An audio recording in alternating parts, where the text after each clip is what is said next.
everyone. Once again, my name is Eero Kilpi. I'm the president of North American Sauna Society, and we are doing a very interesting interview today with Wacha Angell. Christopher. Hi, I'm Christopher Rice, or my sauna nickname is Risto. I'm excited for this interview. And my name's Sam Wacha. Today we have the pleasure of speaking with Wacha Angell. So yeah, everybody, please give a warm welcome to Wacha. Thank you. Yeah, so I've visited saunas a good chunk of my life. I've spent a number of years traveling back and forth. I've done a lot of writing on U.S. versus European cultural issues and economics issues and religious issues, and sauna is obviously a much more of a thing in Europe than it is here, particularly in Finland and Sweden and the Netherlands and Germany, where I've traveled quite a bit, and kind of following on what we were talking about earlier. So I got really more interested in this when we were building a new house, and wanted to include a sauna, and what the builder wanted to build, and it's a local company here in Minnesota.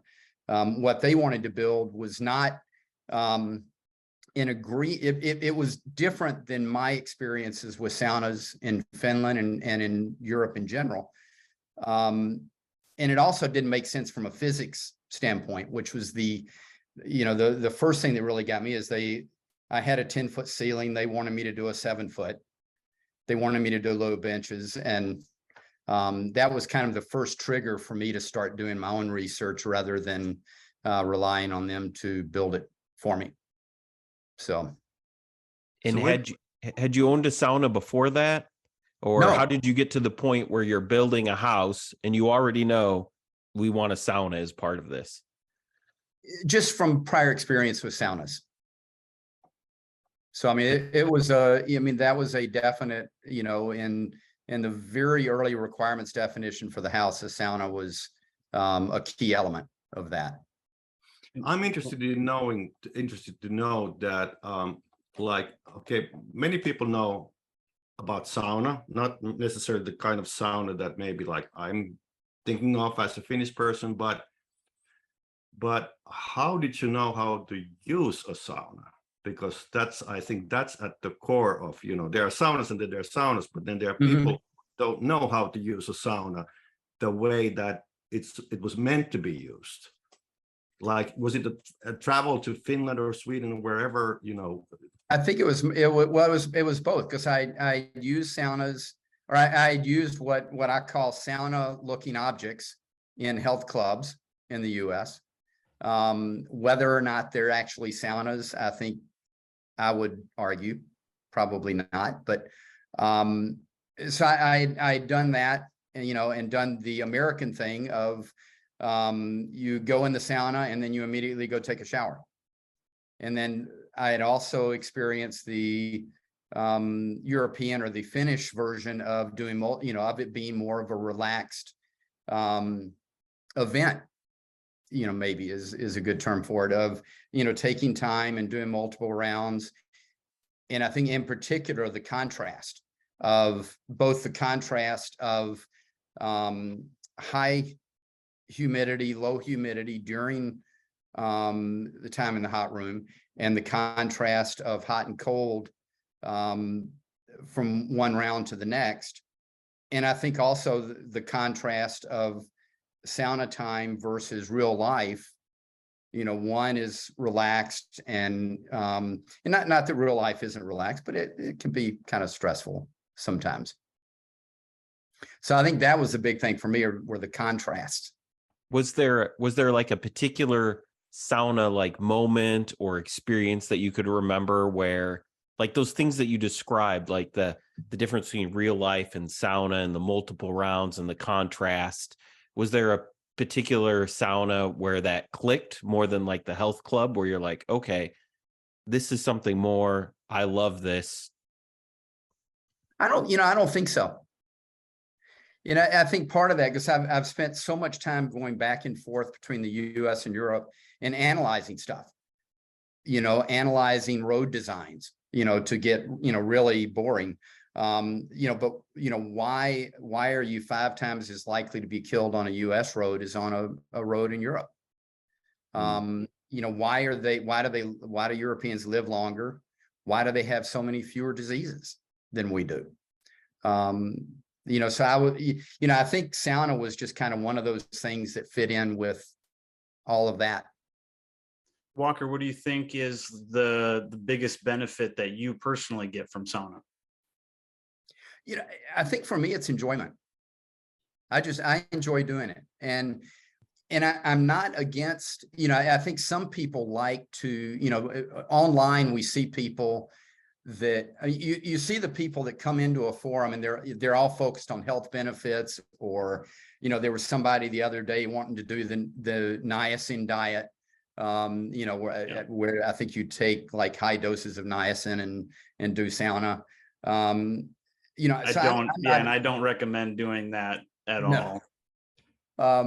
You get very red-faced, yeah, from doing that. But you know, so I'm not against, you know, using sauna as a health, you know, personally, I'm not. Now, you know, Eero and you guys may differ on this, but, you know, I think if someone wants the health benefits, I think that's fine if they want to use sauna for the health benefits. But for me, it's both, but it's mainly enjoyment. And it's a social thing. It's a great thing to get together with people and chat. And that's an awesome point of view. That is really interesting, and I guess we're getting to the very core of everything here, because I would say that probably 80–90% of saunas in North America are sold because of the anticipated health benefits. And now many of the saunas, unfortunately, can be described as, I don't mean it as harshly, but they're like heat up boxes more than saunas per se, or even if they are real saunas, they're used as heat up boxes. So you don't really get to enjoy the health benefits. Yeah. And I think it's blurring the picture quite a bit. You know, it's easy for me to obviously to brag in this perspective, but I'm 63 years old, so I've been sauna bathing more than 60 years, and never ever because of the health benefits. And it's kind of very hard for a lot of people. I'm lucky, luckily I've gained some of the health benefits. I don't know, it remains to be seen, but how many years I have ahead of me. But yes, that is so true. The social aspect, the enjoyment. Well, and I think too, you know, you brought up a good point. You know, and I mean, the big thing for me is, what is sauna? You know, or what is this thing that Finns in Finland call sauna? You know, where, you know, is there, this is sauna and this is not sauna? You know, so what is sauna? And then, you know, does it matter? So does it, you know, if someone builds a thing and they call it a sauna and it's producing a GABA radiant heat that's, I think Eero, the other day you said it tears your ears off. You know, is that a sauna or is that something else, and does it matter? And, you know, and I was thinking about that because, you know, you mentioned on the health benefits, somebody posted the other day, or maybe it was even today. I'm your age, Eero, so I think you probably have a better memory than me. But, you know, talking about, they wanted to get to 185 degrees for the health benefits. And so they were looking, I think it was a kit sauna or something. And I'm like, well, you know, if your head is 185 degrees, but the rest of your body is 110 degrees, do you get the health benefits? You know, and I think that's an issue. You know, there's a lot of focus in the US or in North America on temperature. You know, I want to get to 185 or I want to get to 200 or something. It's a competition. It's almost like a competition. And without thinking about, well, if your head can get that high, that's not difficult. You know, like Christopher and I were talking the other day about barrels. you can get in a barrel, you can very easily get your head to 200 degrees, but your feet are 70, and that's one, it's not very comfortable, especially if you've experienced a good sauna where you've got very even temperatures. But there's also then, are you getting the health benefits that you want? Well, and it's such a narrow, Eero and I have talked about this ad nauseum, but it's such a narrow lens with which to look at sauna. That 185 number comes from, people have heard on a podcast, a study referenced that says that heat shock proteins are generated at this certain temperature. And so people are just wanting to get the magic heat shock proteins based upon this, one study that they probably haven't read that's more descriptive than prescriptive. And it's just such a narrow lens. And I feel like that's a very American way to approach it. And since you've been like back and forth between Europe and America, like what is it about us culturally that that we mistranslate, not just sauna, but so many things? Like, what is it about the American approach to things that just makes it so narrow? I think it's more of an anything goes mentality, I think, and we see that in road design where, if you go to the Netherlands or Finland, you see very, very specific junction designs that keep people walking and bicycling safe. When traffic engineers in the US, so I'm in Ramsey County, Minnesota. So when Ramsey County traffic engineers say they're doing the same thing, they miss very critical details. And so they've got an intersection that looks like the ones they've seen in Finland or the Netherlands, but it doesn't function like it. And I think we see the same, or I wonder if we see the same thing with sauna, because I'm still trying to figure out what sauna is. Eero and Risto and I were talking the other day about, radiant versus convective heat. But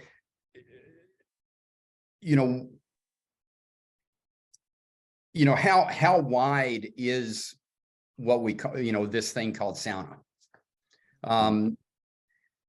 Somebody posted, I actually wrote it down here.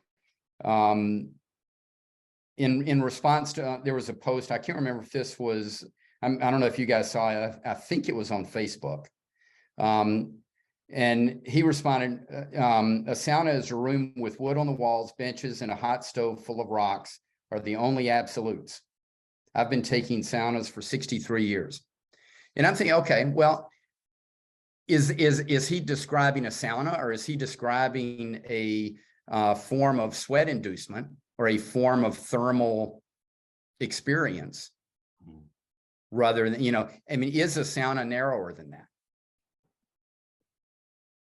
So you're saying, overall heat therapy could just be the umbrella, like hot tubs, steam showers, and introducing anything that is going to get you in whatever this magic range is body temperature wise, and produces the same effects. And is that sauna?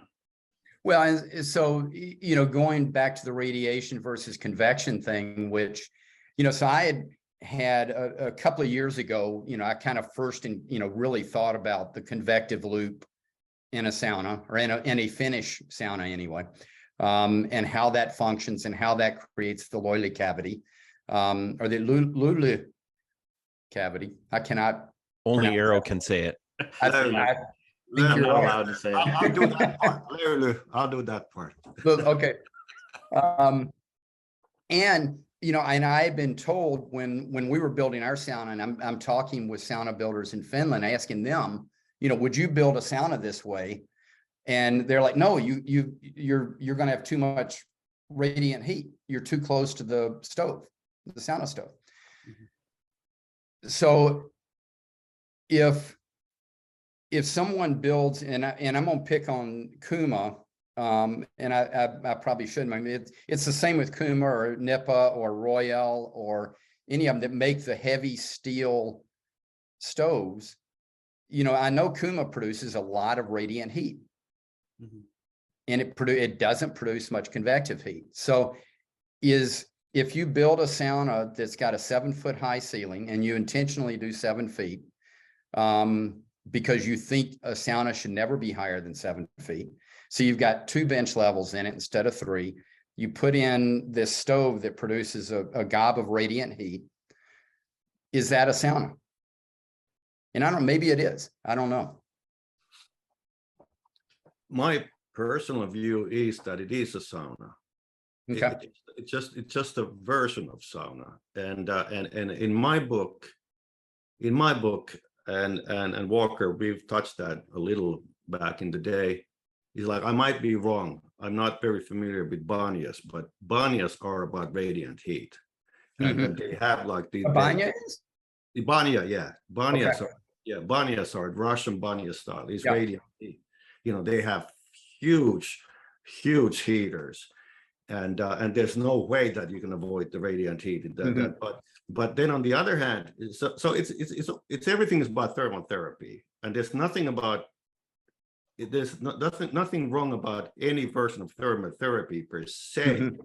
But obviously, we want to get to the core of sauna, and I think nobody knows the magic recipe for a sauna. You only know it when you build it, and when you try it, and then you know what you've gained. But it's just like at the other end, you have the holy grail. For people like me, you have the holy grail. It's the smoke sauna, in Finnish sauna. And my take is, and I might be wrong, but there's absolutely no radiant heat in a smoke sauna, because it's built so differently. There's the only element that is there are the rocks, basically.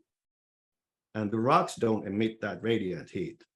It's only the only thing that is radiant in a way is the steam. But anyway, so I would put it that strictly, as you said, but still, this obviously is a very central element of the sauna bathing experience. Well, and I've always appreciated, from when I first encountered your work with sauna, is, I mean, it's too geeky for a lot of people, but not for me. I've often been accused in the online groups of, you're overthinking this, and it's like, well, clearly you're not one of my friends. Like, duh, that's what I do. But like, I appreciate you asking those questions, and they're kind of philosophical in a lot of ways. Like, what is this thing? And I think it's important, to be careful and to ask those questions. There is a value in doing that.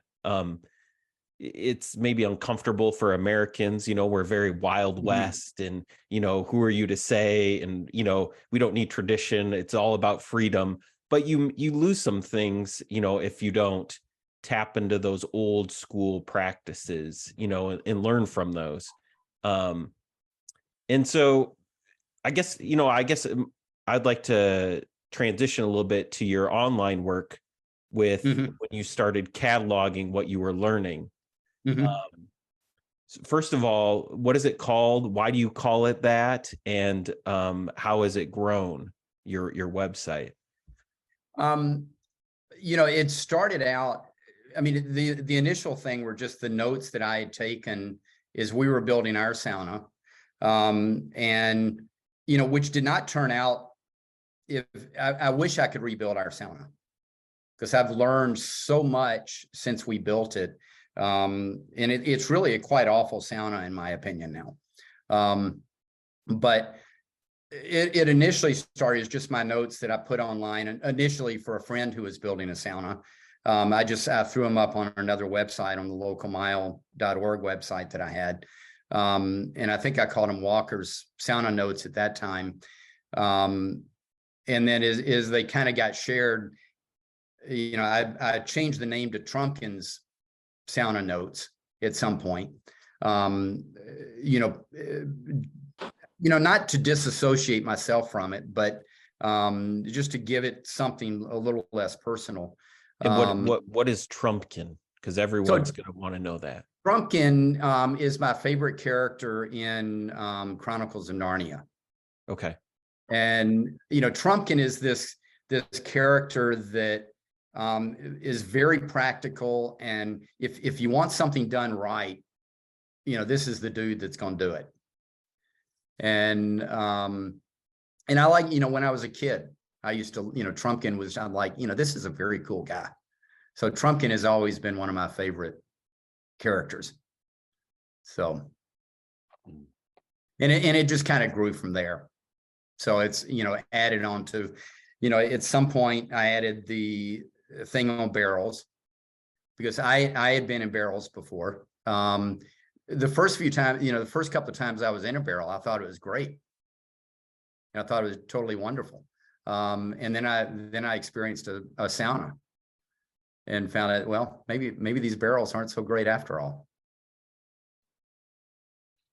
And so that's kind of, you know, so I, you know, added the barrel thing in there. You know, here's the good stuff on a barrel, and here's why you probably don't want to buy a barrel. I have a problem with the barrels because I've never tried one. Never ever have I tried one. So I can't say anything about barrels because I don't know. But in my book, I would anticipate that when we talk about radiant heat, you know, that's pretty much what a barrel is. I would anticipate. I don't know. I think for me, the biggest thing, you know, the two biggest issues with the barrels I've been in is the cold feet problem is number one. And it, you know, and barrels are very stratified and they're stuffy. Stuffy, meaning less ventilation. They just got, and it's poor ventilation. And I think poor ventilation is a problem in saunas across the U.S. I mean, when Finleo was building our sauna, they weren't going to do any ventilation. And they thought I was kind of nuts that that I wanted ventilation in there. And then I did it wrong because I didn't know what good ventilation was at the time. And so, you know, and so I've actually done a couple of remodels to try and correct it. But so I think part of the problem in a barrel is ventilation, but they're also, it's, if you only have one person in a barrel, you're okay. But as soon as you start getting more than, you know, one or two people in there and you're producing so much CO2 so fast that you can't get it out of there. Yeah, it's Eero and I have had this conversation a few times, and perhaps we're planning a debate about barrels soon. I don't know. We'll see.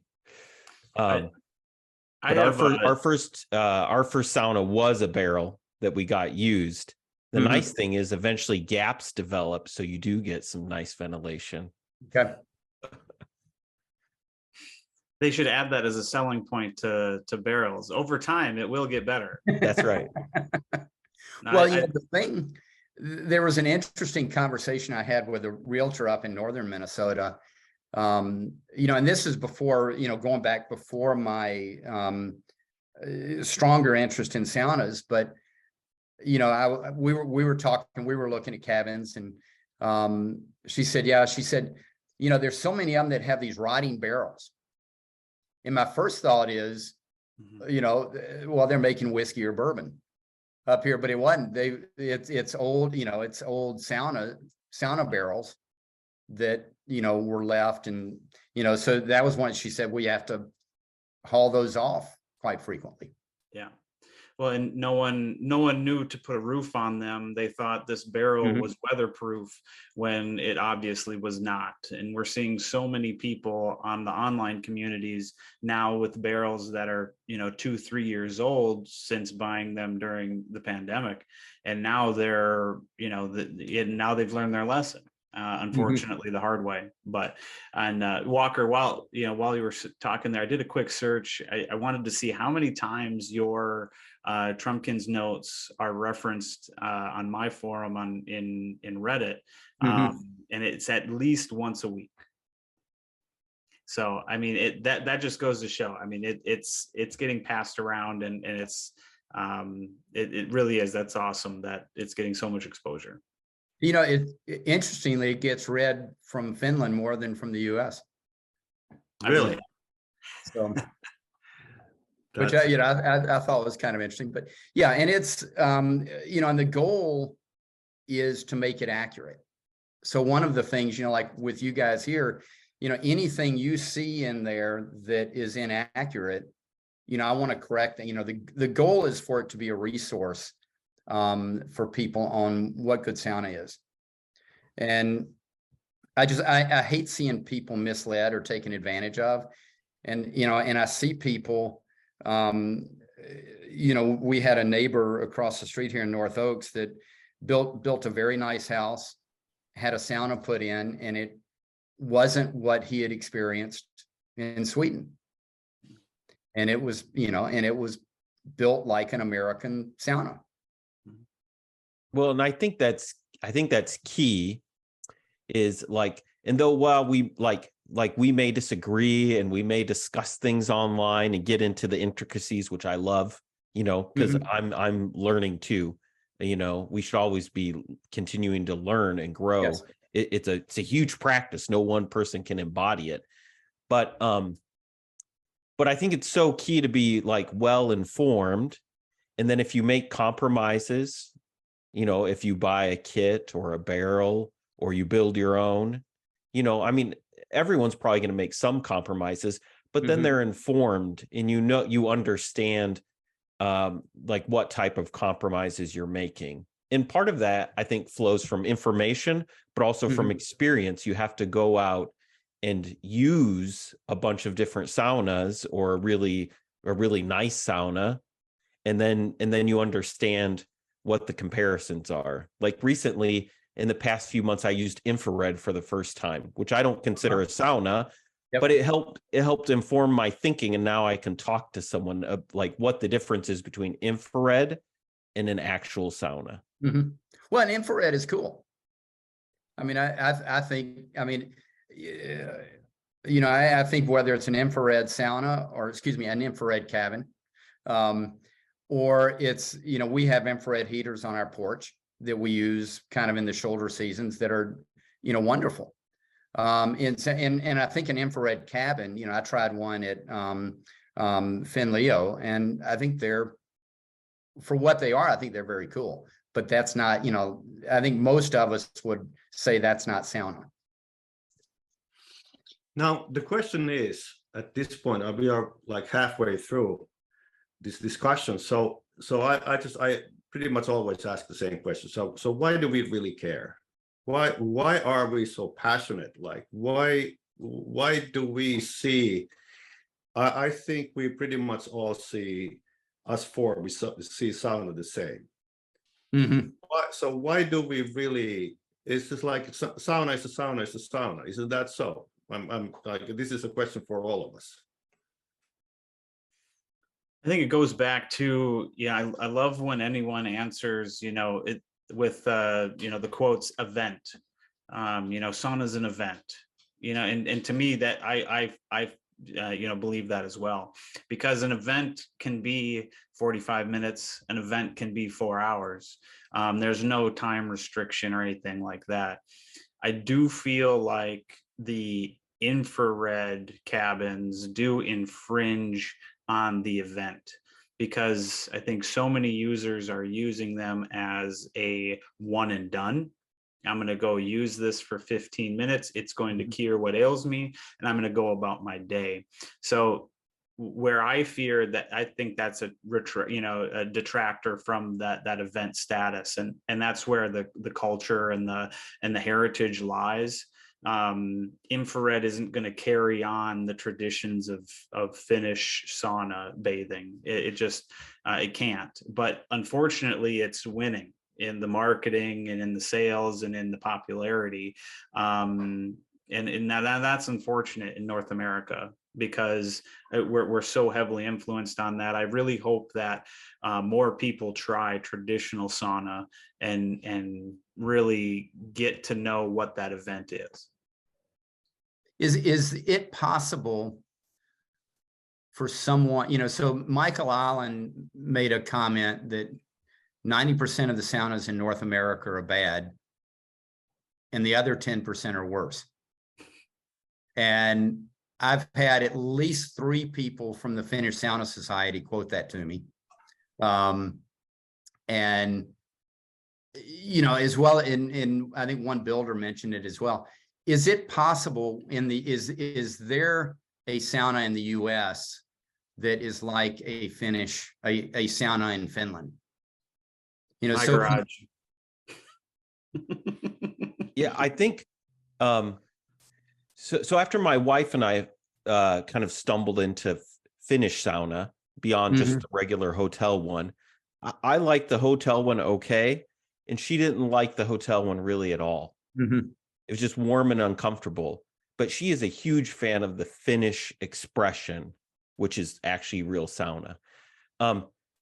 After we stumbled into it, we started a process of the past 7 years just using a bunch of different ones, probably over 70 or 80 different ones around. And in North America, it's like a hearty yes. There are some amazing saunas in North America. And culturally speaking, I don't know, Eero, if you've run across this, but you know, Finnish people immigrated to the US in large numbers, but like 100 years ago or so. And I've heard that the sauna practice, because they came over, the language kind of fixed itself, and then also the sauna practice a little bit, so that some of the sauna practices and saunas here in North America are actually more old school than you might find in Finland. For sure, and that's very much so. And there's also kind of a what I feel, and I might be wrong on this, but there's so much like do it yourself kind of thing going on with saunas particularly. And yeah, I was gonna say that I really like what Sam said. I have a next to me, I'm obviously you can see it, but I'm in my home office where I work every day, and about 10-15 feet from me there's a steam shower, and I use that steam shower almost daily. But I do recognize the compromise that I'm making with that. So you can get like little something that resembles a little bit like one round of löyly, a bit. You know, there's no contrast therapy, you know, nothing like that at all. But it's thermotherapy. It's just fine. But yeah, obviously, I think that our mission is to get people to experience what we all have experienced. And it's so difficult to make people understand that they are compromising without their knowledge. So if I may, let's go a little deeper. Walker, you've done some excellent work with ventilation. You've studied that, and you've been using some self-made gadgets. I'm sorry if I'm downplaying your gear that you're using, but so tell us a little more about the work you've been doing, and again, like kind of why. Yeah, so the ventilation, you know, as I mentioned earlier, when they were putting our sauna in, they weren't going to do any ventilation at all. And I'm somewhat familiar with from, you know, for instance, in gyms in the US, a lot of gyms have very high CO2 levels. If you have a high CO2 level in a gym above maybe, you know, as soon as you start getting above about 700 parts per million ppm, you're being affected from a cognitive standpoint and from a motor or physical standpoint. And you don't get as good of a workout in a gym with a high CO2 as one that has good ventilation and lower CO2. You know, in a sauna, so my first thought with the sauna is, okay, you need good ventilation. But if you're only in there for 10, 15 minutes, is that an issue? So, you know, I ended up doing some experimentation in our sauna. Fortunately, we've got a couple of local companies here that make CO2 measurement stuff, so they were able to help me with it. And you know, we found out that, you know, so we've got a small 6-person. It's just barely 2 cubic meters per person. You know, we're like 12.5 cubic meters. What's the footprint on that? It's an odd shape. So it's 12 feet along one wall and 6 feet along one wall, but then it goes down and it angles over at some point. So it's kind of, and then it's the ceiling. So I wanted an 8.5 foot ceiling. Finleo wanted no higher than 7 feet. Somewhere in there, we compromised at 7 feet, 10 inches. I'm really wishing we'd gotten the full 8.5. But they just fought me on it. And, you know, I'm like, you know, they're supposed to know sauna a lot better than me, you know, so I kind of went with that. So from a volume standpoint, we ended up, and at that point, I had no idea what volume should be. You know, I had not found, this was before I'd come across any of the RT, the Risto, is it Risto? Is that how you pronounce it, Eero? Risto, yeah, Elomaa. Yeah, so or the RT cards or Risto. Yeah. Yeah, Risto, yeah, Risto. So, yeah. You know, the RT cards, if you're, you know, they say a minimum of 2 cubic meters per person, and ideally 3 is kind of their recommendation. So we're barely have enough for 6 people yet. Even with just me in there, I was getting high levels of CO2 after just 15 minutes. So, and now that, so this is on your radar, you know, ventilation. Like when we first got into sauna, it wasn't on our radar at all. It wasn't until the past few years. And have you, now that it's like on your radar, have you used other saunas even without the equipment? I mean, have you noticed a difference? What is the difference if you notice anything? You know, I think the first difference is just kind of a general stuffiness that you feel in there. Sometimes it feel, you know, there are a couple of times where I felt like I thought I wanted to leave because of the heat. But, you know, if I sat and thought about it, you know, I thought, no, it's not the heat, it's the air. Because the heat is not that high. So I think, you know, just stuffiness, you know, the wanting to leave, thinking that it's heat, which I think happens a lot. Feeling like you need to go out and get a breath of fresh air, you know, which kind of gets back to stuffiness. You know, Glenn Auerbach from Sauna Times, when he did his first super sauna tour a few years ago, said that was the first time he had not been dizzy in a sauna. And, you know, and so that was, you know, dizziness is, I mean, that's a common thing from high levels of CO2. You know, headaches are a common thing. You know, a fun thing that you can do if you've been affected by high CO2, you start to lose your motor control of your hands and stuff. So it's kind of fun if you've been in a bad sauna to come out of it and try and thread a needle. And you can't do it. You know, if you spent, you know, 10 to 15 minutes in a room with greater than maybe 1,700 part per million CO2, I doubt you'd be able to thread a needle. Have you tested, does it affect your O2 saturation at all?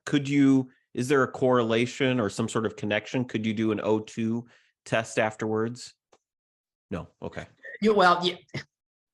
You know, I mean, this is getting into physiology beyond me, but, you know, I mean, if you're thinking about using like a finger oximeter, I don't think that's going to tell you anything about the CO2 in a sauna. Because, you know, when you go in a sauna, I mean, you could lock yourself in a sauna for hours, you know, a totally sealed sauna with no ventilation whatsoever, and you're not going to have the slightest problem with O2. You know, there's a gob of O2 in that air. You know, the problem gets to be, it's CO2. You're exhaling CO2. CO2 builds up, that backs up into your bloodstream. So your blood CO2 starts rising, and then your body has to start dealing with not being able to get rid of the CO2. And then CO2 is a byproduct of our existence. So every time you move a muscle, if I, do this, I'm generating blood CO2. What I've experienced is that, like, if you stereotype gym saunas,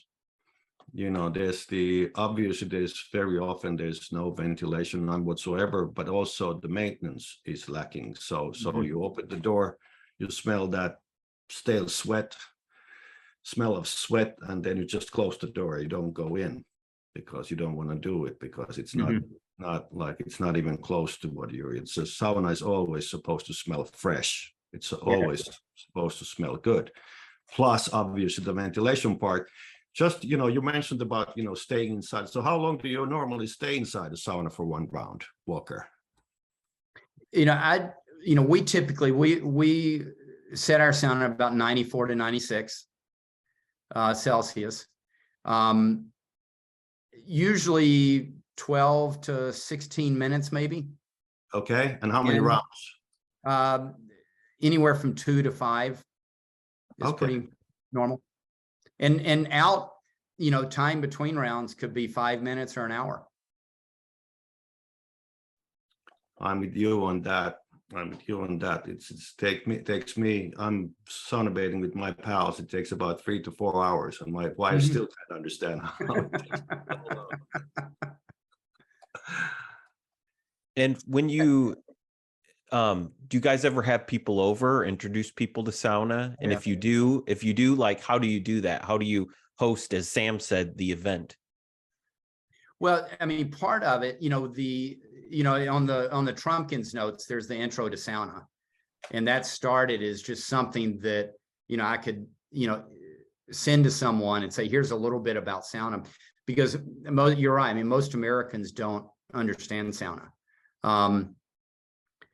I think I need to simplify it. I think it's gotten too long and too detailed to serve that purpose, but that's part of it. And, and just doing sauna with people, we've got a lot of nieces and nephews that, had no idea that sauna was multiple rounds, so that's kind of a new concept for them.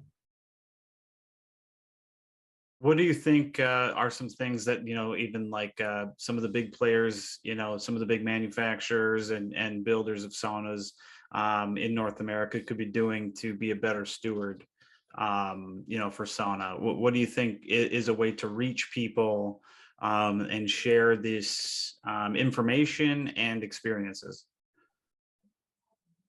Well, I think, one thing, stop calling IR booths saunas, I think would be a good thing. But, some of it's, I mean, I don't necessarily think a barrel is a sauna.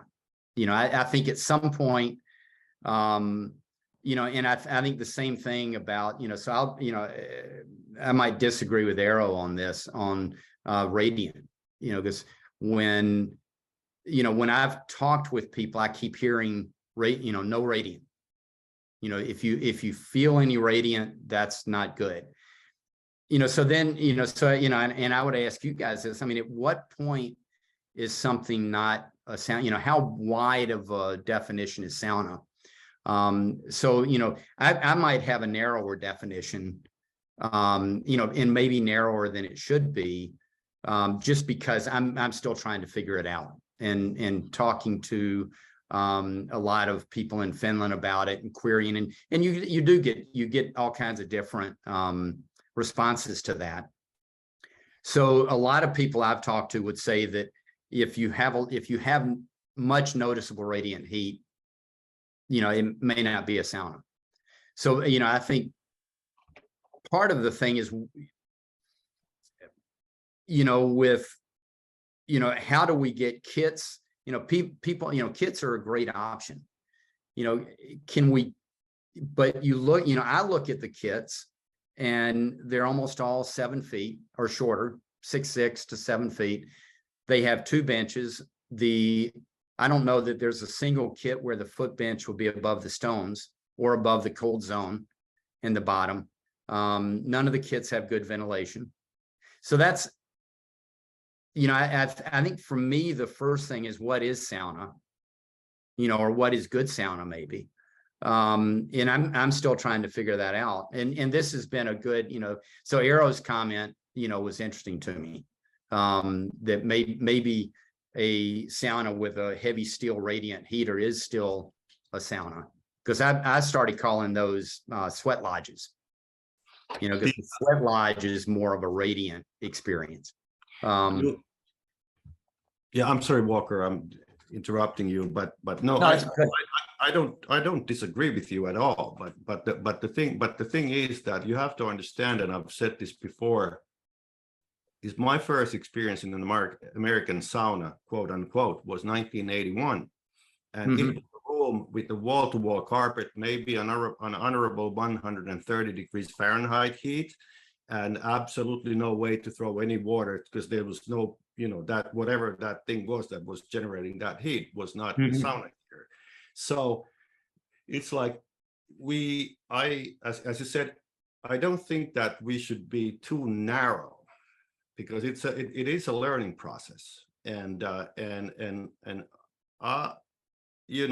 not mentioning any companies, anything per se, but my heater won't be a heavy steel sauna heater. It's not going to happen, because I'm more the rock kind of a guy person, and I come from the smoke sauna, tradition, and so forth and so forth. But so there's so much to learn in this society in North America, that it's not by, we don't go by denying anything. We go by trying to lift, the experience, and let people to understand what it consists of.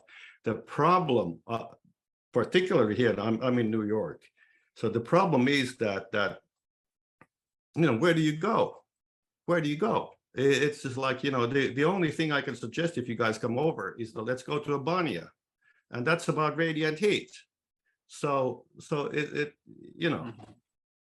Well, yeah, for me, I would say it has to be 6-inch rocks from Lake Superior, a poplar log sauna, at least 12 by 12, at least 12 by 12 foot high.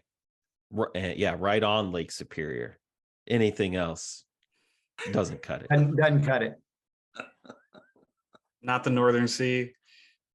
No, Okay. Lake Superior. I think it boils down to the fact that, and we've been talking about this so much, but it's just like, most of us, almost all of us, do compromise when it comes to sauna bathing, but that we should all try to encourage people to understand when they are compromising. I think that's the whole point. I don't know. So final words, final discussion. We spoke about ventilation. We spoke a little about heat. What else do we need to cover? Walker was talking about the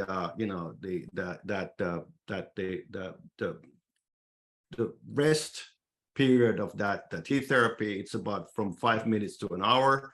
I'm exact the same. So what about the place where you rest? Like many saunas in North America don't have any place to rest.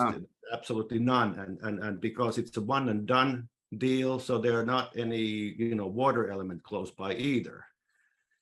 So what do we have comments about that part?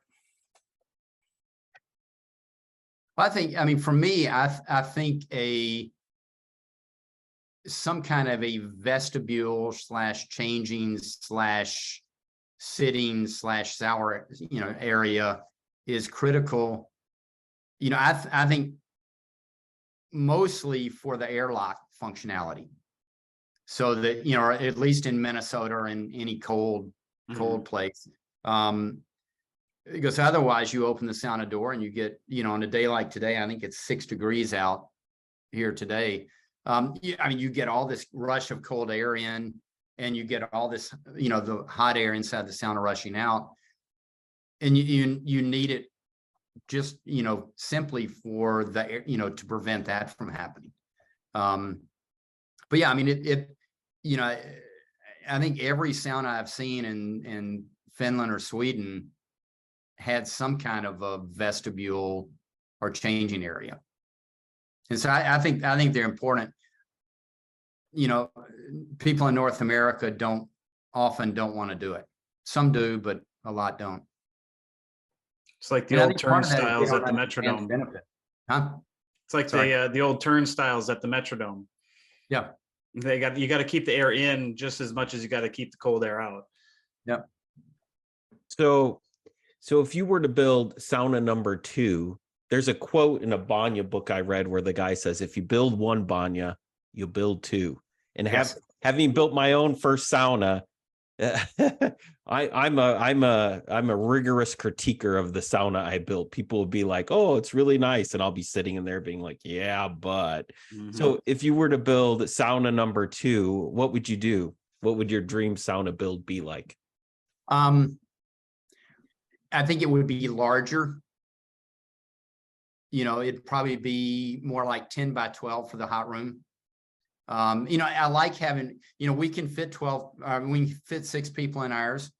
And I like being able to do that. There are a number of times, you know, we've had 6 in there a number of times. So I think it would be larger. It would have better ventilation. You know, for the hot room, that I think that's the main, you know, and getting in the ceiling height, you know, I'd probably go more like 9 to 10 feet high for the ceiling. But otherwise it's, you know, the hot room is good. I would definitely do 2 showers instead of just 1, because we do get contention there. In the hot room? No, in the sauna building or in the sauna facility. Okay. So, you know, and I would do a larger sitting area, I think. Yeah, according to Lassi Liikkanen, it's like if I recall right, the sitting area or the dressing room should be like twice the size of the hot room. Mm-hmm. So I think that's pretty accurate. You know, we normally, when I sauna bed, I spend a lot of time outdoors, regardless of the time of the year. It's just you know, you stay outside, whether you have the fire pit or you don't. Mm-hmm. So, gentlemen, any last words? No, thank you for all your insights, Walker. It was a pleasure speaking with you, and it's always nice to hear from another like-minded individual. Okay, it's been fun. Yeah, it's wonderful meeting you via video. We'll have to hash out the rest of the barrel conversation sometime. Well, let's keep doing it. I mean, I love debate on the stuff. Yeah, thank you on my part too. Thanks a lot. Thank you, guys.